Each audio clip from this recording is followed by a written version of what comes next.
ಕೋಳಿಪಡೆ ಕುಟಿಕುಟಿ ಅಂದರ್ ಬಾಹರ್ ನಡೆಯುತ್ತಿರುವ mobile video ಮಾಡಿ ಸಾಮಾಜಿಕ ಜಾಲತಾಣದಲ್ಲಿ ಹರಿಬಿಡಲಾಗಿದೆ.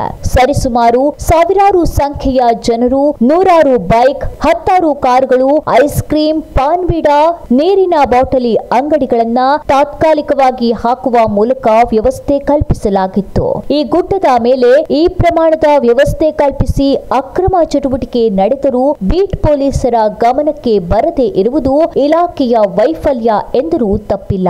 ಈ ಪ್ರಮಾಣದಲ್ಲಿ ಅಕ್ರಮ ಚಟುವಟಿಕೆ ಪೊಲೀಸರ ಕೃಪಾ ಕಟಾಕ್ಷವಿಲ್ಲದೆ ನಡೆಯುವುದು ಅಸಾಧ್ಯ.